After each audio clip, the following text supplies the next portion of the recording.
माती वाचवा, पाणी जपा, सुरक्षित भविष्य घडवा हा मृदा आणि जलसंधारणाचा महत्त्वाचा संदेश जनमानसात पोहोचविण्यासाठी जलसंधारण दिनानिमित्त सिंधुदुर्ग नगरी येथे आयोजित करण्यात आलेला महावॉकेथॉन वॉक फॉर वॉटरला नागरिकांचा उत्स्फूर्त प्रतिसाद मिळाला.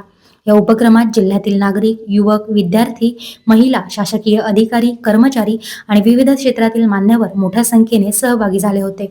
सकाळी 6 वाजता पोलीस परेड ग्राउंडवर सहभागींसाठी वॉर्मअप घेऊन छत्रपती शिवाजी महाराजांना पुष्प अर्पण करून या कार्यक्रमाची सुरुवात करण्यात आली.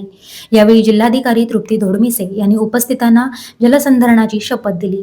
भविष्य काळातील दुष्काळावर मात करण्यासाठी पाणी बचतीचा संदेश सर्वदूर पोहोचवणे आणि मृद जलसंधारणाची मोठी चळवळ उभी करणे गरजेचे असल्याचे त्यांनी आपल्या भाषणात सांगितले. त्यानंतर जिल्हाधिकारी आणि उपस्थित मान्यवरांनी हिरवा झेंडा दाखवून वॉकेथॉनला सुरुवात केली. या स्पर्धेत सिंधुदुर्ग नगरी येथील वैभव नार्वेकर यांनी प्रथम क्रमांक मिळवत 25,000 रुपयांचे बक्षीस पटकावले. वैभववाडी येथील वैभव वाघमोडे यांनी द्वितीय क्रमांक मिळवत 15,000 रुपयांचे, तर सिंधुदुर्ग नगरीचे अभिजित जेडियार यांनी तृतीय क्रमांक मिळवत 10,000 रुपयांचे बक्षीस पटकावले. या व्यतिरिक्त ईश्वरी चिठ्ठीद्वारे 7 सहभागींना प्रत्येकी 3,000 रुपयांची विशेष बक्षीस देण्यात आली. सर्व विजेत्यांना मेडल, प्रमाणपत्र आणि रोख रक्कम देऊन सन्मानित करण्यात आलं.